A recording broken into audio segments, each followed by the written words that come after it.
Hello everyone students, हम लोग पढ़ रहे थे एक कहानी इनकी भी। तो इस कहानी के अंदर हम किन की कहानियों को पढ़ रहे हैं? हम इस कहानी के अंदर उन वीरंगनाओं की कहानियों को पढ़ रहे हैं जिन्होंने स्वाधीनता की काम में अपनी योगदान दिया और स्वाधीनता के युद्ध में लड़ते लड़ते अपने प्राण न्यौछावर कर दिए। इसके साथ ही हम लोग और भी ऐसे लोगों के नाम पढ़ रहे हैं जिन्होंने प्रत्यक्ष रूप से स्वाधीनता के काम में तो भाग नहीं लिया, पर परोक्ष रूप से उन्होंने अंग्रेजों का बहुत तरह से विरोध किया और हमारे देश के दीन दुखियों को सहायता की। ऐसे बहुत सारे वीरांगनाओं की कहानी को हम लोग पढ़ रहे थे। तो इस कहानी में हम लोग रानी चेन्नम्मा के बारे में ऑलरेडी पढ़ चुके थे और गौरी देवी के बारे में भी पढ़ चुके हैं। तो आज का हमारा विषय क्या है? वीरांगना अजीजन नर्तकी। तो अजीजन क्या थी? नर्तकी मतलब वो डांस करती थी, नृत्य करती थी। अच्छा, तो उनका जन्म कब हुआ था? 1832 में और लखनऊ शहर में। आप जानते हो कि लखनऊ शहर जो है वहाँ पर नाच गाने के लिए लखनऊ बहुत ज़्यादा प्रसिद्ध है। हाँ, और उनका बलिदान जून 1857 में हुआ था। इनकी मृत्यु नहीं बोलेंगे, जो वीर वीरांगनाएं होती है उनका बलिदान होता है, वो अमर शहीद हो जाते हैं, इसलिए ये उनकी मृत्यु नहीं कहेंगे। तो जन्म हुआ था 1832 में और उनका बलिदान हुआ 1857 में, मतलब मात्र 25 वर्ष तक ही वो जिंदा रही। 25 वर्ष की उम्र में ही उनका बलिदान हो गया। तो इतने साल में ही, इतने कम उम्र में ही उन्होंने कितने सारे काम किया। देखो, कानपुर की बदनाम गलियों में जब अंग्रेजों के खिलाफ 1857 में सशस्त्र क्रांति की सुगबुगाहट पहुंची, तो इस नर्तकी के अंदर छिपा वीरांगना का स्वरूप जाग उठा और ये नाना साहब के विश्वस्त शमसुद्दीन खां के माध्यम से गुप्तचर सेना में शामिल हो गई। देखो, कानपुर की जो गलियां थी वो काफ़ी बदनाम थी, मतलब वहाँ पर जो है जगह जगह पर नृत्य संगीत ये सब होता रहता था, तो इस कारण से ये गलियां थोड़ी बदनाम ही थी। तो उस गलियों में अंग्रेजों के खिलाफ 1857 में, आप जानते हो कि 1857 में सिपाही विद्रोह हुआ था।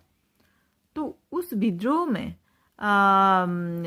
सशस्त्र क्रांति की सुगबुगाहट पहुंची, तो इस नर्तकी के अंदर छिपा वीरांगना का स्वरूप जाग उठा। तो ये जो वीरांगना थी, ये जो स्त्री थी, इनके अंदर जो ये युद्ध को देखकर उनके अंदर में देश प्रेम की जो सेवा है, हाँ, वो जाग उठी और वो क्या किए?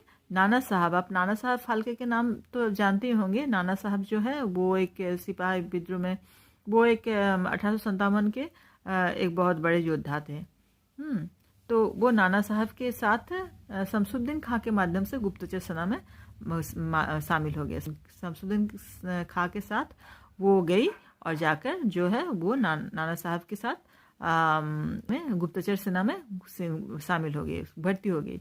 तो गुप्तचर सेना मतलब क्या होता है? गुप्तचर मतलब जो संदेश, गुप्त संदेश, अंग्रेजों का जो संदेश है वो हम तक पहुंचाता था, तो उसे गुप्तचर कहा जाता था। तो कहाँ से संदेश किस प्रकार वो पहुंचाती थी? नर्तकी अजीजन कभी मर्दाने वेश में अंग्रेजों के सैनिक छावनियों में जाकर गुप्त संदेश देती, कभी नृत्य के बहाने सैनिक छावनी से गुप्त सूचना लाती। जून 1857 में कानपुर पर नाना साहब का अधिकार हो गया। तो वो किस प्रकार से वो खबर लाती थी? तो कभी नृत्य के बहाने वो छावनी चली जाती, तो कभी अजीजन क्या करती थी? मर्दाने बेस में, मतलब वो पुरुष की बेस में अंग्रेजों की छावनी में चली जाती थी और जाकर वहाँ पर जाकर कुछ संदेश देती थी।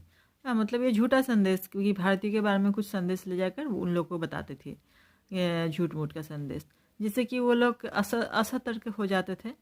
हाँ, और कभी क्या क्या करती थी? नृत्य के बहाने छावनी से गुप्त संदेश लाती थी। और कभी कभी क्या करती थी? नृत्य करने चले जाती थी उनके छावनियों में और जाकर वहाँ का जो संदेश है वो लाकर सब भारतीयों को देती थी। हाँ, इस प्रकार से वो सूचना का लेन देन करती थी। जून 1857 में कानपुर पर नाना साहब का अधिकार हो गया। तो कानपुर में 1857 में वहाँ पर नाना साहब का अधिकार हो गया था, लेकिन शीघ्र ही हैबलॉक ने भारी आक्रमण कर दिया। हैबलॉक क्या किया? हालांकि कानपुर में राणा साहब का वहाँ पर अधिकार हो गया था, लेकिन फिर भी हैबलक ने फिर से आक्रमण कर दिया। तो दोनों सेनाओं में तब क्या हुआ, घमासान युद्ध हुआ। किन किन दोनों सेनाओं में, एक नाना साहब और दूसरा हुआ हैबलक। तो इस युद्ध में अजीजन मर्दानी बेस में नंगी तलवार लिए शत्रु सेना को चीरती चली गई। तो इस युद्ध में क्या किया, वो अजीजन जो है बहुत युद्ध किया, अपनी बहादुरी दिखाई। हाँ, और इस युद्ध में वह क्या की, मर्दानी बेस में शत्रुओं की सेना को चीरती चली गई। हाँ, तो कभी स्त्रियों को प्रशिक्षण, उसके साथ साथ क्या करती, वो बहुत सारी स्त्रियों को भी प्रशिक्षण दिए, घायलों को दूध भेजा। हाँ, भोजन व औषधि बांटती रहती थी। जो घायल हो जाते थे उनको दूध, भोजन, औषधि ये सब बांटती रहती थी। फिर 21 दिन तक निरंतर संघर्ष के बाद कानपुर पर अंग्रेज का सेना का अधिकार हो गया। 21 दिन संघर्ष करने के बाद क्या हुआ, कानपुर जो है वहाँ पर अंग्रेजों का फिर से अधिकार हो गया। अन्य सैनिकों के साथ आजीजन को भी गिरफ्तार कर लिया। तो उनकी मृत्यु नहीं हुई थी इतना युद्ध के, भयंकर युद्ध के बाद भी। उनको क्या किया, अंग्रेजों ने उनके ऊपर दखल कर लिया, उनको गिरफ्तार कर लिया। तो जब उनको गिरफ्तार कर लिया गया तब क्या हुआ, हैबलक ने इस सुंदर युद्ध को क्षमा न मांगने पर गोली मारने का आदेश दिया। उनसे क्षमा मांगने को कहा गया, लेकिन वो क्षमा नहीं मांगी। तब हैबलक ने क्या किया कि इसको अब गोली मार दिया जाए। तो उसको इसलिए गोली मार दिया गया, और इस प्रकार से वो अपना उनके जीवन का बलिदान हो गया। तो ये भी थी एक माँ वीरंगना की कहानी, जिनका नाम है वीरंगना अजीजन।